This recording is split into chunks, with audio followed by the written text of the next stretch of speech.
Hi. I have a question. Is it possible to beat Minecraft with absolutely nothing? When the world is nothing, when your inventory is nothing, when the block upon which you spawned upon is nothing. When all you have is endless pain of plummeting into the void until you die over and over and over again. Which raises the question, is there actually a way to progress all the way to the end dimension with enough gear to defeat the Ender Dragon when your world starts like this? Now, you might think this is impossible, but I have faith in my abilities. Now, if we actually want to accomplish anything, we're gonna need to convince the game to give us something to work with, and I think I have a plan to do that. You see, like most games, Minecraft allows you to have multiple world saves at the same time, but there's a weird quirk about Minecraft that allows you to delete your game while you're in it, which means I'm currently playing in a world that doesn't technically exist. At least for now, because the moment I fall into the void again, the game will automatically run a full save and recreate the game files. Now, pausing the game will prevent us from falling, but Minecraft also automatically runs a full save every 5 minutes regardless of the pause screen, which means we have until then to convince the game to give us more than just this useless empty world. And here's how we do it. If we go into our second instance of the game and recreate the world using Minecraft's void preset, and then name it the exact same as the old world was named, it spawns us on a stone platform. This is because the void world we were originally playing on is a normal world with all of its blocks removed. But this void world preset comes with a stone platform that Mojang built into it. But this world is broken. You see, normally a void world looks something like this, but ours looks like this. However, this is on purpose, as you'll see in a second. Now all we have to do is bring this stone platform into our world. To do this, we need to save and exit our first world. This will cause the game to make a save file, but because there's already a file with the same name as the first world, it will cause all the data to combine and break. Now this world is a combination of our first and second world, and if we load it, we get a stone platform, which is half broken since the data from both our worlds combined and are now corrupted. Now, this might not seem like much, but it's a lot more than what we started with. However, that's not technically all that just happened here. Since we've gone ahead and infused the heckins out of Minecraft's little computer brain, a lot of underlying code is a little messed up. Most importantly, the fact that this new world now has 3 different biomes: Taiga, Plains, and the Void. And believe me, this will soon be very important. But now that we aren't constantly falling to our deaths, we can start worrying about all the other steps it's going to take for us to make it to the Ender Dragon, with things like building another portal, getting blaze rods for Ender Eyes, and finding a non-existent end portal in this barren wasteland that has nothing but a stone platform. Which means we should probably do some research. However, when I just opened Chrome a minute ago, I was blinded by the white light shining from the homepage. But thankfully, all I had to do was install some mods so I could dim the background to suit my gremlin eyes. But wait, this is not Chrome. It's my brand new sugar daddy, Opera GX. The sponsor of the video, where you can customize your entire browsing experience, from adding sound effects to your tabs, sound effects to your keyboard strokes, and choosing between their hundreds of mods from the GX store to add on. And adding the darkest theme you can find so you never feel like you've left your cave while switching out your favorite mods whenever you get bored of the old ones. And once you've decked out your browser like a gamer, you can become almost as intelligent as me by using the built-in AI. What?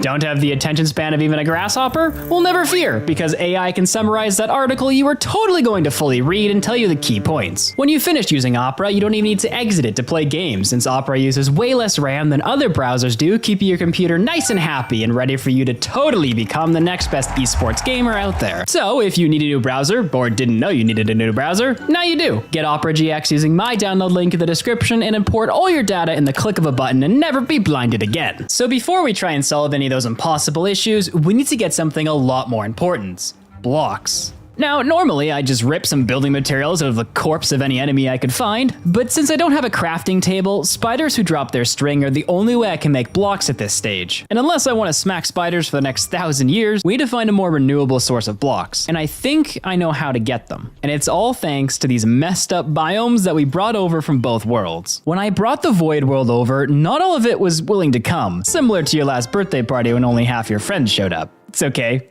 At least you have some friends. However, just like your friends, only half the Void World showed up in my world. Another term for this is chunk corruption. This causes a lot of issues which we'll have to tackle in the future, like how no mobs can spawn in the Void biome we just brought over to our world, but that's an issue for later. Among many chunks that are now in the sky, there are still chunks from the previous world. And since the spawn point of that previous world had a snowy taiga biome, one chunk of our stone platform still remains with this biome. Since it's not the Void, mobs can actually spawn in it, but so can something else.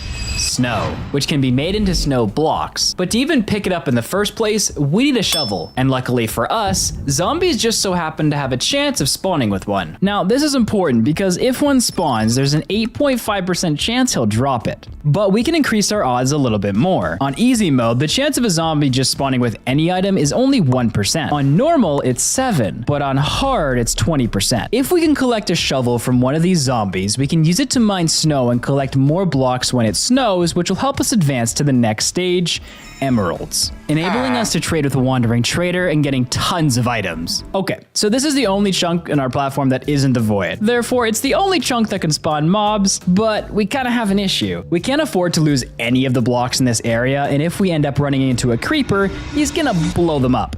But I think I have an idea to avoid that. However, to see if it works, we have to wait for nighttime.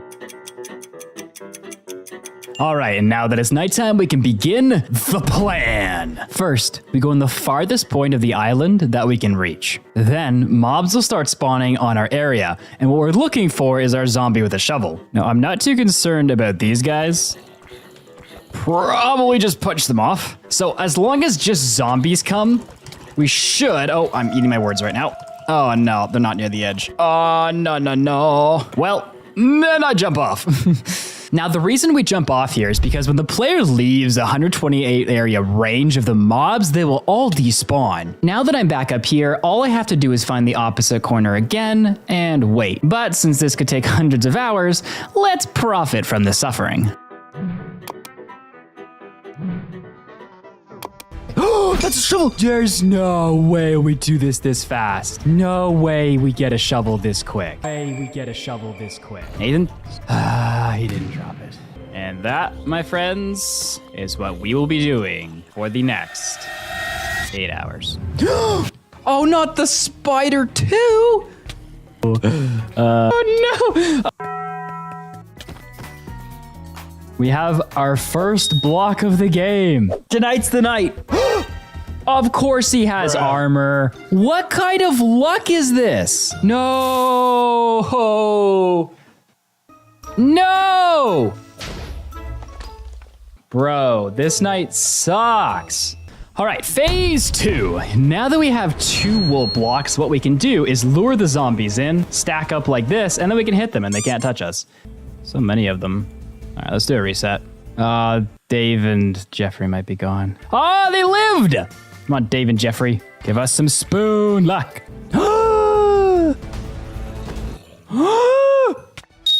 We have acquired it! Yes! That took 4 hours. The foxes have blessed us. Without the foxes, we might never have gotten the luck to get the shovel. And that brings us to our next stage. We have to kill about 1,000 foxes to get 1 emerald.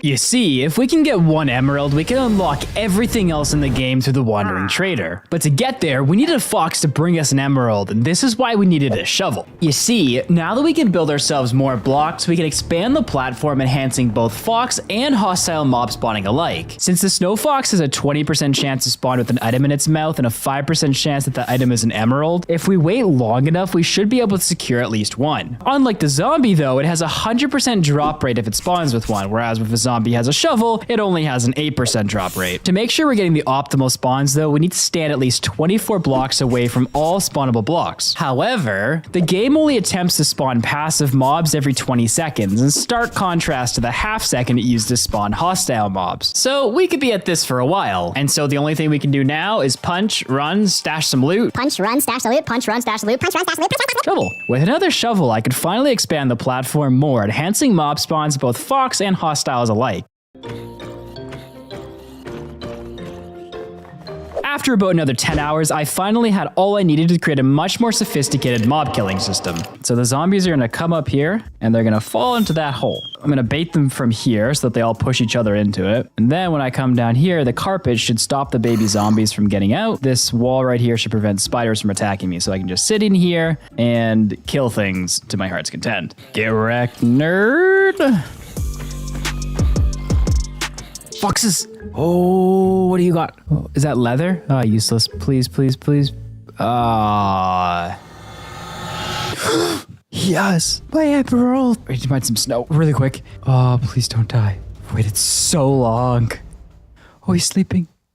Wait, what? No, he didn't. He picked up the rotten flesh and dropped the emerald. I gotta watch that back. Okay, so he does have the emerald in his mouth. He's right here. He still has it. Here I come. Bro! He just yeets it off. Oh. No. 62 full days. Back to the grind. Another 62 to go. Oh, wolves can spawn up here? Okay, if we tame this guy, okay, hear me out. Do they stay in there? And do they eat the mobs? Or do they get eaten? I'm not sure. Let's just stay up here and see what happens tonight. All right, moment of truth to see if this works. What I want to happen is the zombie to jump down here, the wolf to recognize that I'm in danger and come and kill it. Hey, boys. Come one, come all to the dancing hall. Now, if I unsit him and I hit this guy, you are the, oh, it works. Okay, you're currently in my face, Robert.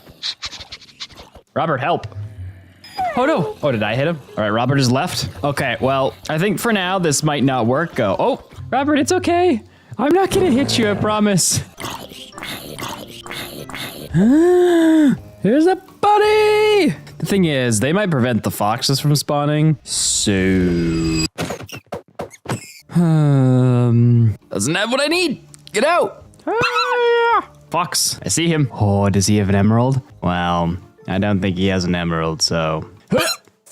They're spawning a lot more frequently, but 76 full days. Not one emerald. All right. Okay, so this clearly isn't working, but thankfully I might know another way to get these foxes. If we can create some sort of cage in the middle, they'll indefinitely wander into it, or at least a majority of them will, and we'll start to stock up, at least I think. However, to do that, we need blocks. The fact that they roam around so much makes them really susceptible to something like this, whereas a zombie or something else wouldn't be. In addition to that, passive mobs don't despawn the same way normal mobs do, meaning the more we stack up inside of the cage, they will never leave. So when we come back, in theory, we could have up to 10, 20, maybe even 30. Okay, so here's the idea. We're gonna pick the centralmost location and create a type of staircase that they can't get out of, which means it has to be too tall. We're gonna have them climb up this all the way around.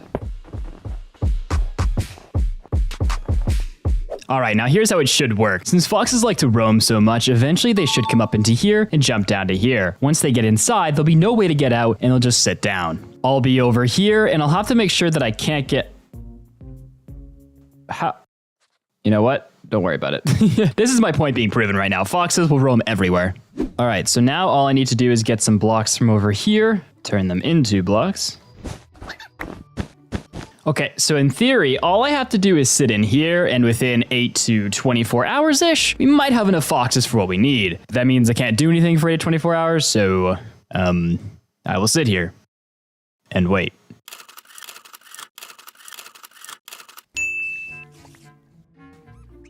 Ooh, we actually have a decent amount in here. Oh, no, I'm just figuring out the issue. Okay, I just went and checked and I was right. So what's happening is these foxes are gathering in here, but so are other mobs. When the sun cooks those mobs, the foxes are dropping their items and picking up the mob dropped items instead. Allowing for only a 1 block gap should allow foxes and spiders to be the only creatures that can get inside. Since spiders are also useful for string, that will be okay. And now that the new trap is set, all we have to do is wait here for like another 4 to 8 hours.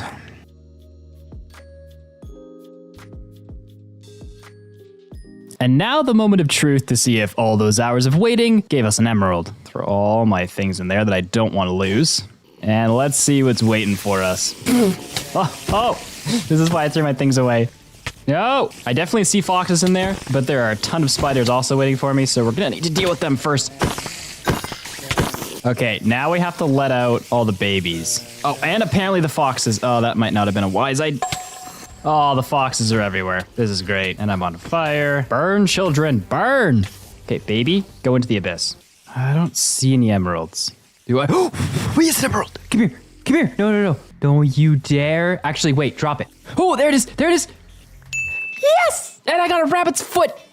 I guess that's lucky. That took 142 full Minecraft days to get that. Hey, give it back. Okay, you know what? We'll just keep that on our persons for now. Actually, every fox needs to die. All right, off the edge you go.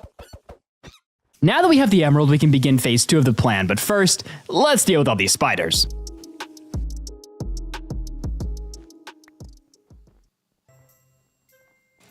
Huh? I was eating something. There's another emerald out here. How is that possible? Now that that's all cleared up, let's get on with phase 2, getting the wandering trader and giving him my hard-earned emerald, finally to get to the next stage, his wood. However, this isn't very easy. Something you may have noticed is that in over 44 hours, not one wandering trader spawned in this location. That's because of an unfixed bug where wandering traders don't spawn in snowy taiga biomes. Now, thankfully, this world has other biomes like plains. The only problem is the closest one is roughly 500 blocks away, and I don't have 500 blocks. And judging by how hard it was to get the first 200, we need a new strategy, which is why we're pivoting to wool instead of collecting snow blocks. You may have noticed that spiders were clumping into corners during the AFK time while we were waiting for foxes. This isn't random chance, as I designed the farm for spiders to do this. Something that isn't discussed on the wiki is how spiders consistently gravitate to a corner and attempt to climb up. When you hit them, they're still in a climbing cycle and don't fight back. Slowly, they'll begin to fill the mob cap, so by the time I go to kill them, there'll just be a few mobs aside of them existing in the world. This is gonna take a long time though to get all those blocks, so guess I should get started. Okay, so we should have enough wool now, which means we can complete the final part of this, which is actually getting the wandering trader. Now, since we know there's a plains biome nearby, all we have to do is bridge towards it. All right, now that we've reached the plains biome, we can begin constructing a platform as big as we can make it with the wool. All right, now we only have one light source, so I'm gonna put it right here. Hopefully that'll be enough light for the island. Now we have to wait. Even though we have the emeralds, we're gonna need to wait for the right wandering trader. It has been 40 hours, and we have gotten our first one. Don't push me off. Oh, I saw so many green things. But none of it is the green thing that we need. Oh, did I wake you up?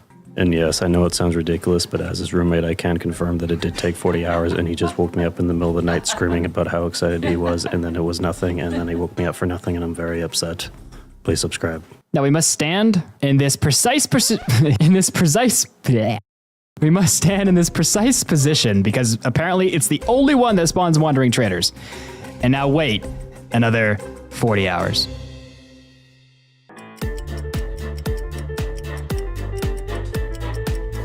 I've just crawled out of bed and I find this man on my platform. Let's see. Oh, it's raining over here. That's probably not a good thing. Can you just have what I want? Oh, he has it!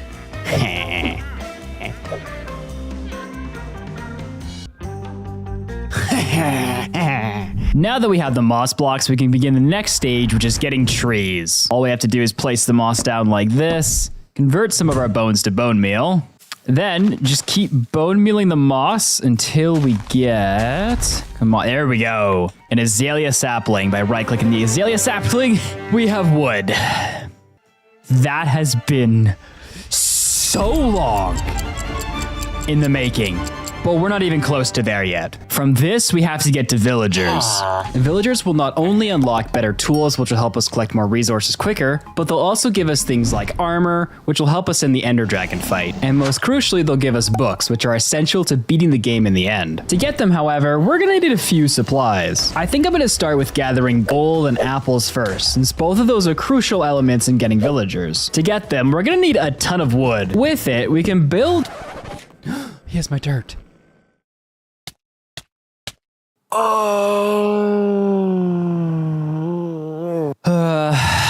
Well, we only have one moss block left, but that should be enough. You see, we're gonna need to build a mob grinder in the middle of the plains chunk. You see, the grinder will allow us to collect gold, a crucial supply in getting villagers, since it's used to convert zombie villagers into regular villagers. It's important that we build it here rather than the taiga biome because we also want an oak sapling from a wandering trader. And since traders can't spawn in taigas, it's best to put it over here. For now, we're gonna use an arrangement of trapdoors to persuade the mobs to fall to their death, since we don't have water yet. Since zombies and skeletons both have a 1 to 15% chance to spawn with a piece of armor, and a 90 to 70% chance to spawn with even more than one piece, given our lack of discrimination and how we can dismember and steal from any part of their body, the chances of us getting a armor piece is actually higher than getting the shovel we did earlier. Even though it's still only an 8.5% drop rate like the shovels, there's a higher chance to get one of the 4 armor pieces rather than before when we needed it to spawn with a specific item. And all we need to do is collect 72 pieces of golden armor, smelt them down into nuggets, and create 8 golden ingots for the golden apple. But this will probably still take quite a while. So while it's going, we're gonna make a cauldron and set it up to get water. This will enable us to make the grinder way more efficient. Now that it's built, we can farm gold.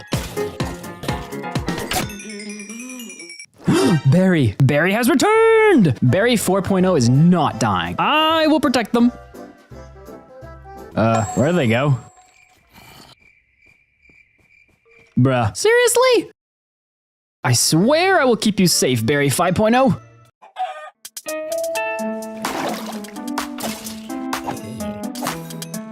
Oh no! Barry 5.0 is gone! How many berries do we have to lose? Anyway.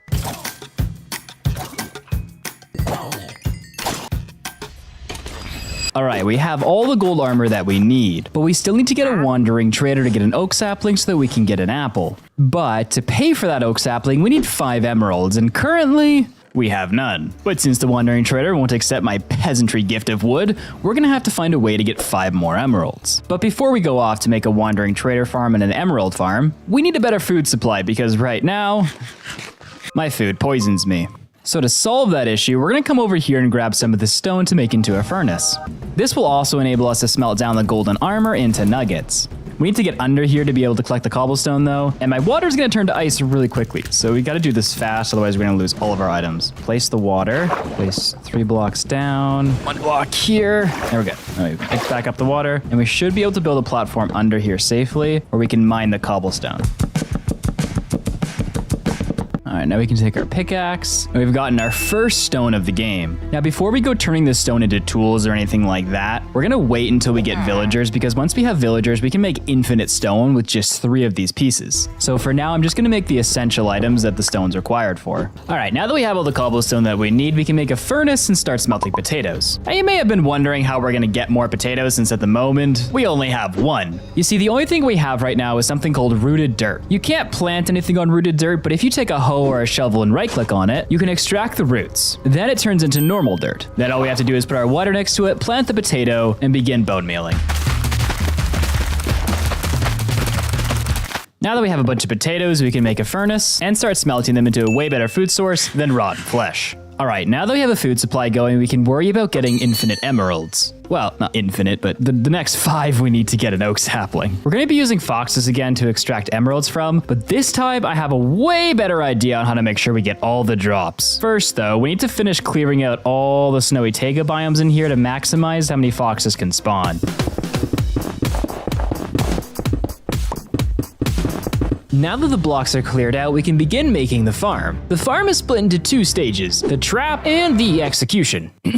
Something I've noticed about foxes is their need to roam around a lot when they spawn in. To capture them into this chamber, I've set up a bunch of trap doors on all 4 sides of it. These act as false blocks, and when the fox roams over it, they'll perceive the trap door as a full block and fall in. Once inside the water, it will push them towards the wolf. Since wolves automatically aggro against foxes, they will encourage the fox to drop the emerald where to get collected into this hopper and put into a chest. All right, it's time to check up and see how many emeralds we've gotten over this time. Oh my goodness. What if I come from this side? There we go. 7 emeralds. Now that we have enough emeralds to trade for an oak sapling, there's only one thing left.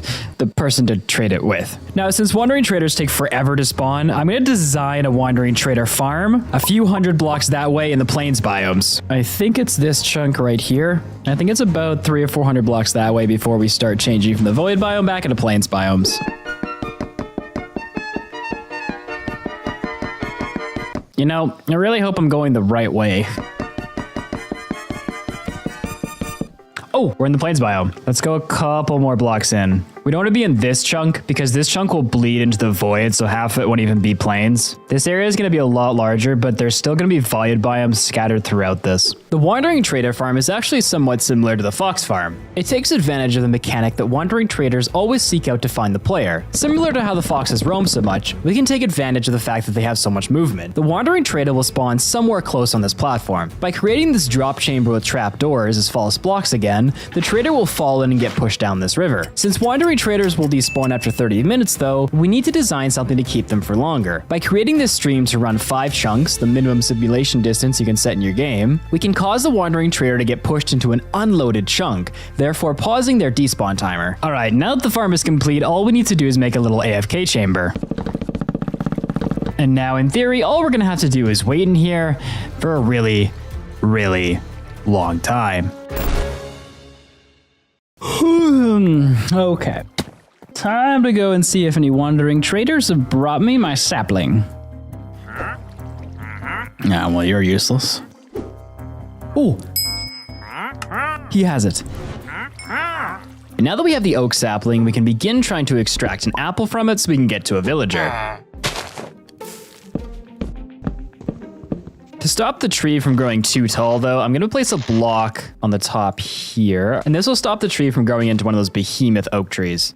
Oh! I got an apple in the first one! Well, that was a lot easier than I thought it was gonna be. Okay, so now that we have the apple, the only other thing we need to worry about is the gold. All right, let's fill up our inventory. Then we gotta take it over to the furnace and begin smelting it. And when this helmet is done smelting, it should give us 1 iron nugget. Oh, that's gonna take a while, isn't it?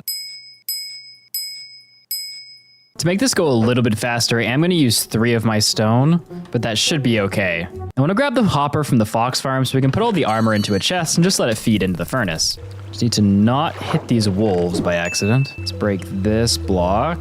Okay, we can grab the hopper. Okay, cool, we got both hoppers. Might have lost a wolf in the process. Now, if we take this furnace and if we make a chest, we have to put the hopper on the top to feed into the top slot. Okay, there we go. And then we put the gold armor in, and then it smelts. Now this means that we can go get the rest of the golden armor and dump it in there.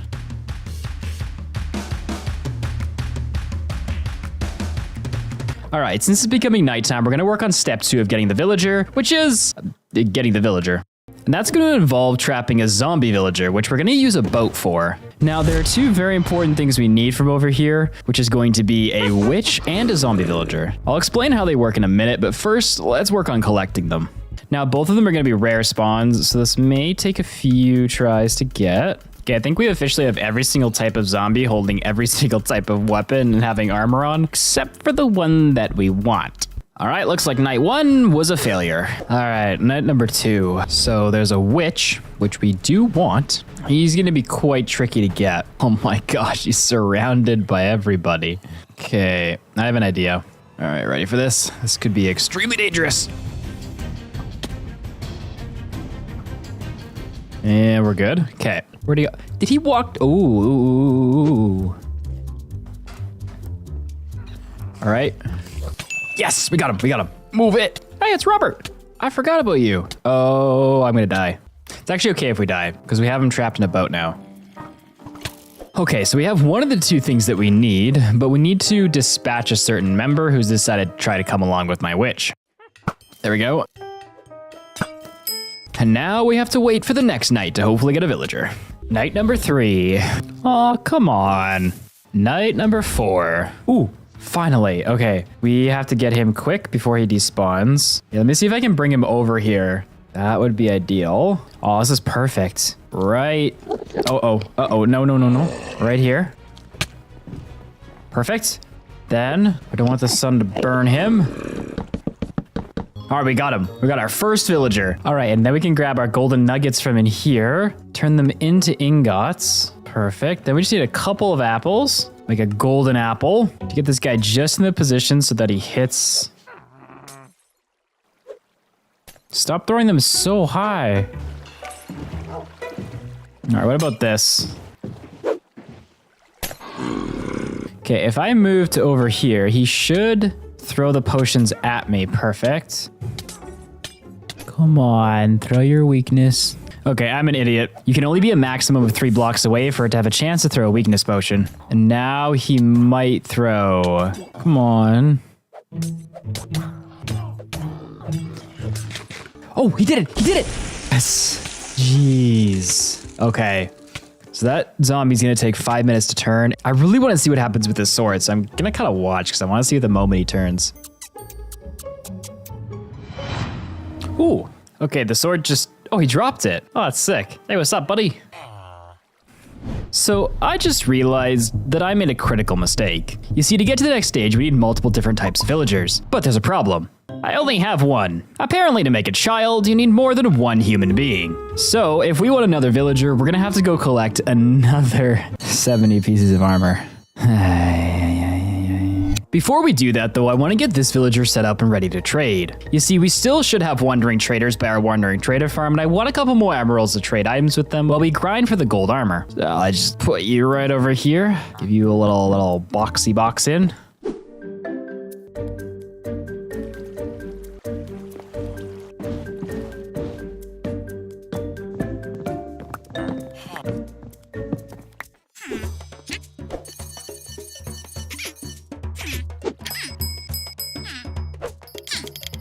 Hopefully it still gives us a diamond pickaxe. I think it should. Let's grab a bunch of these iron axes. We're gonna have to wait for him to restock. While we wait for that, we're gonna go collect more potatoes so that we're getting more emeralds in the meantime, so that when he gets the diamond axe and pickaxe, we can collect those easily. Okay, now this should be the tier, yes, that he gives us a diamond axe. This is actually really good because we're gonna be able to get a diamond axe, a diamond shovel, and his last trade should be a pickaxe because of this one. And I get it for 1 emerald. And we may as well take all the shovels just so we can get him leveled up a little bit. So he's close to a diamond pickaxe, but not quite there. All right, this should be the final push to get everything that we need from the toolsmith here. We'll grab a couple more shovels and axes, and this last trade should be a pickaxe. Otherwise, I'm an idiot. Haha, I'm not an idiot. Now that we've secured a way to get emeralds and upgraded our tools, we can begin looking towards one of the final objectives, lava. And we're gonna get it without backporting, changing worlds, or any weird shenanigans. Lava will lead to obsidian, which will get us blaze rods from the nether. The first stage in working towards this is getting some more wandering traders, but that's gonna take a while. I think at this stage, it's just best to move our whole base over to the plains biome so we can maximize the wandering trader spawns while we work on other things.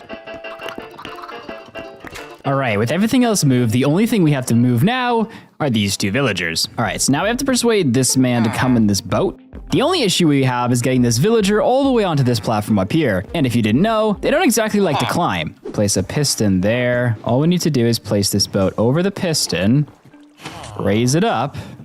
We should be able to drive it on. Perfect. Now I can break the piston. Whoa, is he trying to paddle? Bruh, where do you think you're going? Okay, we raise him up and turn him this way, break this, place that there. Perfect. While we work on getting a wandering trader, I'm gonna set up a villager breeder so we can get all the items we need for later. The idea behind it is pretty simple. By adding 3 beds outside of the reach of the villagers, this encourages them to mate and have children. Then at nighttime, the children will wander towards their bed and fall through this conspicuous hole that I've left. Then they'll flow down this water nearly drowning to be put into this box where I can turn them into slaves for later. Okay, so now that we have these 2 villagers in here, I want to get this farmer out because he's the one that trades for cheap potatoes. All right, now we just have to wait for these guys to mate. All right, now that the base has moved over, we can wait for some more wandering traders. You see, we need 2 vital trades to beat the game. First, we need sugarcane to help us make books, an essential item for later. We also need dripstone, so that when we get lava, we can use the dripstone to duplicate it. But it's gonna take a while for them to spawn with those items. So meanwhile, I think we should design a trading hall for the villagers so I can organize which trades I need to get things like diamond armor to beat the Ender Dragon. But of course, I can't let the villagers have a better house than me, so let's build my mansion first. Since I got this cherry sapling from a wandering trader earlier, I think it'd be cool if we did a Japanese theme build while we wait for everything to happen. And now we need a bunch of cherry wood. All right, and this should be all the cherry wood that we need as well. Ooh. I just realized it would also probably be a good idea to make an iron farm, so... Nice. Now that that was done, I could get out with building the base. Since I didn't have that many blocks, I made the home rather simple. Taking inspiration from my cherry village in my hardcore world, this home is a small version of the Japanese temple.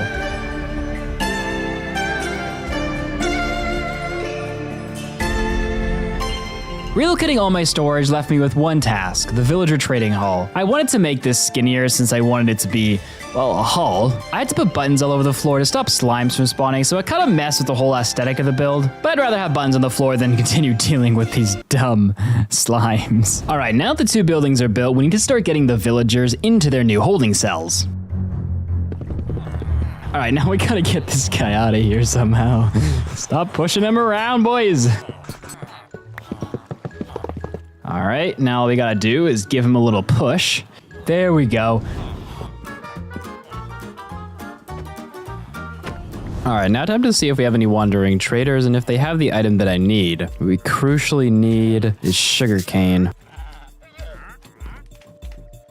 Oh, there it is. Now we still need to wait for the dripstone, but another important resource we needed from these guys was leather from the llamas, as we're gonna need the leather from them to make librarians. Before we plant this sugarcane to get the last few remaining that we need to spawn proof this area, and while we're at it, we may as well make it look nice.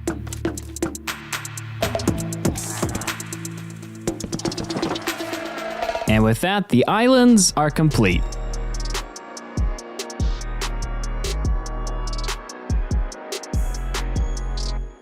All right, now that we have everything we need and our island isn't constantly getting blown up, we can continue our quest towards lava. And to get it, we're gonna turn nothing into a blacksmith building. Or at least part of a blacksmith building. This is gonna be tricky though, and it may not even work, but to test it, we need a bunch of books. Now, you may have seen me do this in a previous video, and although this method is similar, it has changed in our world to make it nearly impossible. In addition to that, I wasn't very specific a second ago. We don't need books. We need book and quills.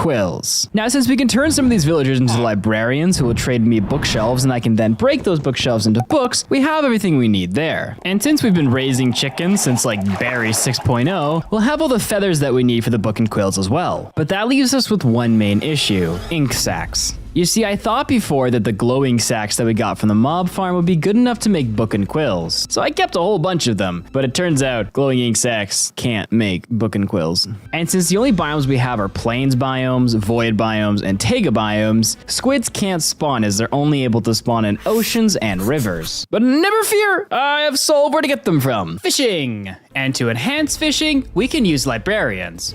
You see, I not only wanted librarians for the books, but I also wanted them for enchanted books, which I guess could be the same thing, but it is different. And if we fish long enough, we have a freaking 1% chance of getting an ink sack. An ink sack. It's in the junk category. Why is it the rarest out of all the junk items? I don't get it.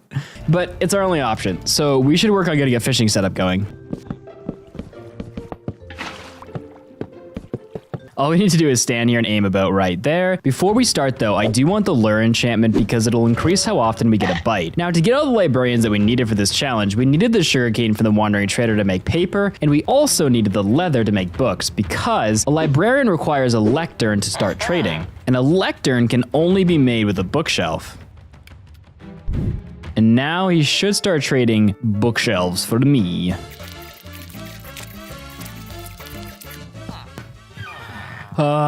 Finally.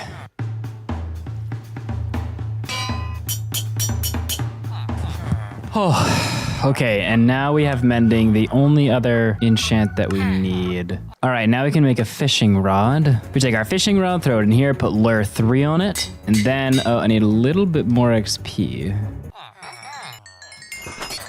All right, and then I put mending on it as well. Let's go try this out and see if this works. In theory, the fishing rod will never break, but I haven't actually tested to see if that's true. So if I throw it right here, eventually we should get a catch. There it is, and no damage was taken to our rod. Let's try this a couple of times.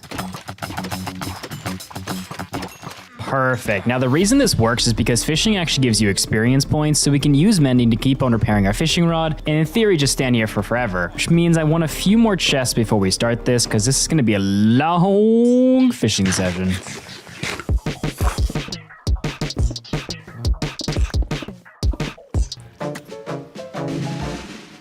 Okay, well, based on my inventory and the fact that we just spent like 70 hours here, I think we have collected enough ink sacks, at least to start trying the idea. Oh, it's just full of witches, and all my villagers have died. Oh, I have a friend. I think I have a saddle. First, let me do my bravery. Now, I'm pretty sure that when I was fishing, I'm not seeing any. I thought you could get a saddle from fishing. Okay, according to the wiki, there's a 0.8% chance that you can get a saddle from fishing.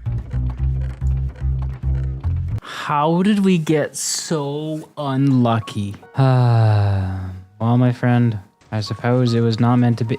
I forgot about, I'm getting so distracted right now, but I forgot about this. Oh no. Well, we won't be getting our horse, which means we should get back to our main objective, which is collecting all the resources we need for a book and quill. Now on that note, we should see how many ink sacks we actually got from all that fishing.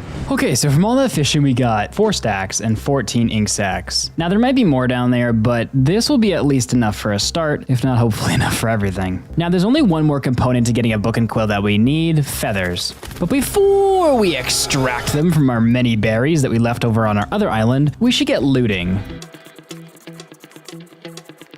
Oh, looting 3. Thank you. Now we need to collect the final ingredient, the feathers from Barry over there. And there they are, the final piece of the puzzle. Barry 8.0, I think, 9.0, all the way up to like 300.0. Oh, so much pain. How many feathers did I just get? It's probably enough for now. We'll leave these guys so they can repopulate really quick when we come back. And now that we have everything we need, it's finally time to get lava so we can secure blaze rods to open the end portal, once we get one from nothing.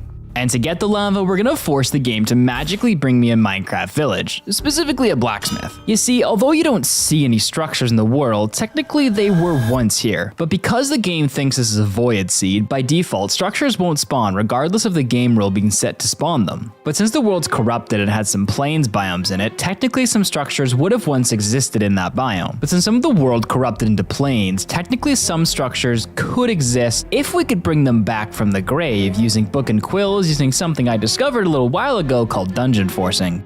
Well, the members of Kronos discovered it, I just applied it here. But we have a problem. The last time I used dungeon forcing to respawn something I needed, it required tons of redstone and cobble to build an update suppressor, and I don't have that in this world. Not to mention I needed thousands of books and shulkers. But thankfully, one of my YouTuber friends, SB, discovered a way to do the trick even better. You see, dungeon forcing works on a basic principle. Minecraft needs RAM to operate, those little green sticks in your computer. If that RAM fills up, Minecraft freaks out and can corrupt. This corruption causes causes the chunks around you to return to their original state. Since some of the chunks in this world are plains, we just need to find one that has a village in it and try to respawn the blacksmith that has lava. But that still doesn't solve the last issue of needing tens of thousands of books to pull this off. Before, I put these tens of thousands of books into a chunk using a chunk machine, which slowly filled up one specific chunk and caused memory overloading. But because I can't get that many books in this world, it was proving to be a real challenge to pull this off. However, a little while ago, SB messaged me about the chunk corruption. I shared everything I knew with him, and he discovered that you didn't need thousands of books. You just needed to fill the books with complicated characters. When Minecraft reads the chunk data, the complex characters spike the RAM even more, which means now we basically only need 30 to 100 books to respawn the chunk. Now, this isn't foolproof. See, the world would look a little something like this if the chunks had spawned. So even if we can find a blacksmith, we need to find one that isn't broken, or at least still has lava in it. And not only that, we need to find a plains biome that has a village in it, or had a village in it. And since the world is made of nothing but air,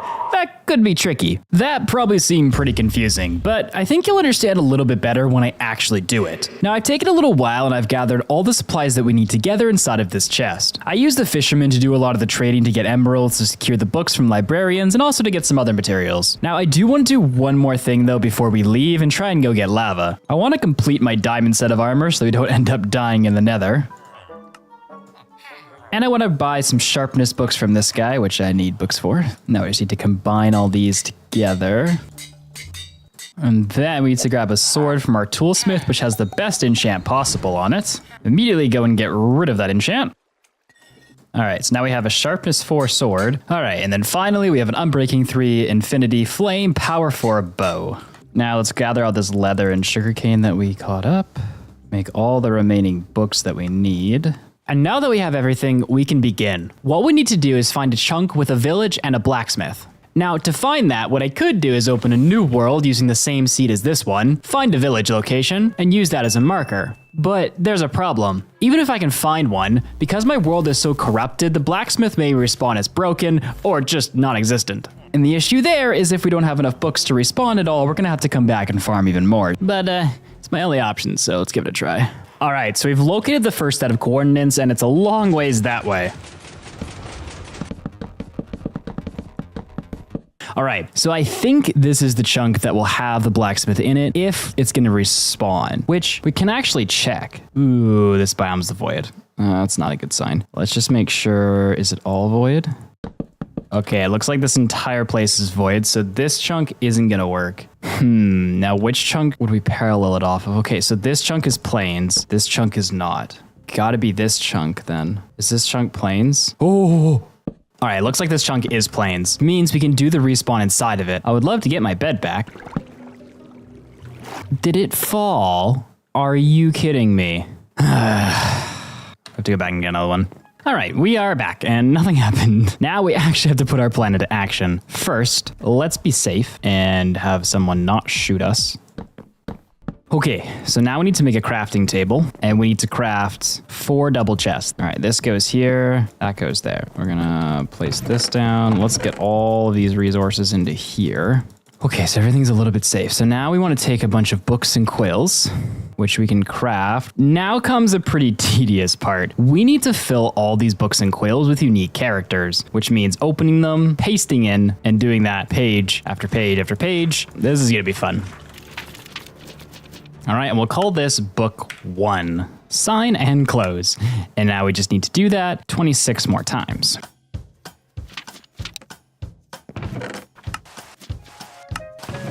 So now that we've made all the copies of the first 27 books, we need to copy them into other books. Now, the last time I made this mistake, and I didn't think you could actually copy a written book.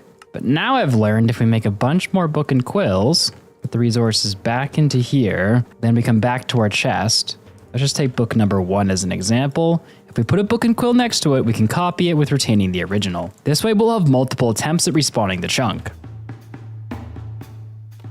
Okay, chest is filled, so we'll take this. Now we do have to be careful here because the same books that are in that chest are also in this one. So to make this a little bit safer, we're gonna move some of the books from this chest into a different chunk. Okay, and now with the books in the chest, it's time to begin. First, we need to quit the game. And then start it back up again. All right, we need to change the amount of RAM. Let's start with 1,000. I'm not sure how much this new method's going to require, so all right. Then we play. Come on. Okay. 1,000 might have been too much. Let's try 800. So now if we play... Oh, it's gone. It worked, but it didn't give us what we wanted. You see, the chest disappeared, so technically it did respawn the chunk, but since this chunk seems to be a void, all it respawned was air, which really only leaves us with one option, and that's to try this somewhere else. And maybe just something, because like none of this is tested. None of this is actually something that's very easy to do. Like it's all very buggy and half the time doesn't work apparently. So maybe if we try it in another chunk, we need to make a copy of the books and bring a copy of the books with us. Now, unfortunately, the other spot that we need to respawn is on the complete other side of the map, meaning we're gonna have to go all the way back to our main base and then bridge out a few hundred blocks. Okay, now we start bridging. Okay, so this is the other chunk. It's a lot farther away, so I didn't want to use this one first, but we are now forced to. So put everything into here. All right, so now that everything's set up, we just need to move away out of the chunk. Now we restart the game again. The chest is gone. I don't know why I thought this one was gonna work. Oh, I get it. Okay, so we're on Y level 3. Super flat in 1.20 starts on Y level 60. So it's respawning it below. Oh, I'm such an idiot. Oh, I'm so... Does it have lava? Did I bring a water bucket? No. Is that even a blacksmith? Am I gonna die if I jump down there? I feel like I am. I need to go get water. All right, there we go. They're definitely gonna blow up. Oh, is there lava? Yes. Okay. Now we need to work on duplicating the lava into multiple sources, which is why we brought the dripstone and the cauldrons. So if we build up like this, and I think we should place the dripstone right here. Now, if we place the dripstone below them, like so, and then we just encase this area, and then... All right, now this could take a while. You see, according to the wiki, on average, a random tick occurs roughly every 68 seconds. Now there's a 6% chance for the cauldron to just be magically filled by the dripping lava. So then on average, we're looking at like maybe 19 to 30 minutes per cauldron to fill up. Now this is only step 1 of 2, as getting the end portal could be a little bit trickier than this, but that's something to deal with in a minute. For now, we need to get back to the base, grab a pickaxe, and wait for these things to fill up. Oh. That happened way quicker than 20 minutes. Okay, well, there's something I can do with it, so I'll put it into a little hole over here. What? What are the chances of that happening? All right, now that we've collected all the lava, we can make the actual nether portal. Oh, it's already on fire. This is how professionals do it, boys. We go lava, we go... Oh, gosh darn it. No! All right, and like I said, look at how the professionals do it. Now, since we can't get any flint and steel in this world, since flint doesn't exist, we have to light this portal the old-fashioned way. If we take wood and surround one of the sides, then we fill this with lava, and just hold it in here like so. We can use the fire created from that wood to light the portal. Hey, there we go. Okay, now we've secured passage into the nether. Getting into the end might actually not be possible, but we'll figure that out in a minute. There's a chance we can do it, and then there's a chance we can't. And I'll explain why in a minute, but first we need to get some items. Hello there.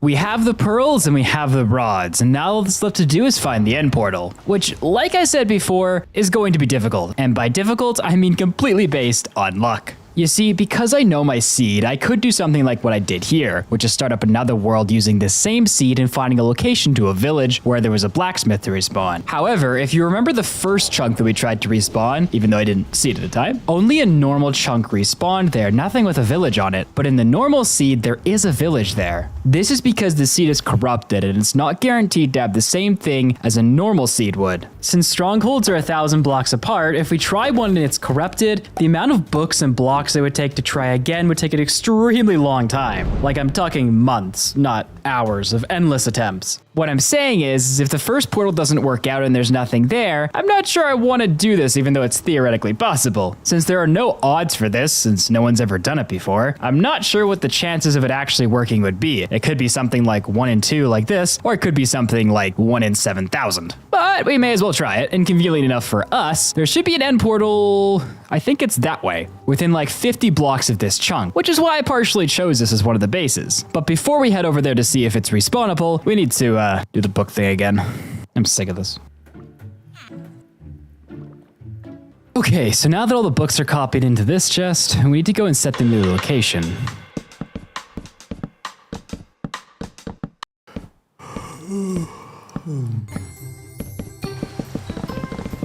Now we're currently at -49, and we need to make it to +20, which means I don't have enough blocks for that. One moment. All right, now that we're back with some blocks, we can get to where we need to go, which is Y level 20. Oh, that's a good sign. Okay, Y level 20. All right, let's place this in. This might actually work. I need to leave. Okay, now we restart the game. Play. Okay, come on. Come on, work. Frick.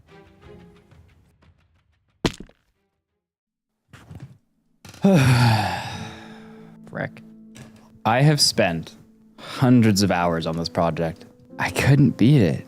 I know we released videos like the Spectator video before where we didn't actually beat the game, but this one feels different. But I got the achievement for I Spy. It's so... That is an end portal. That is an end portal, boys. Yes! Okay, let me see it.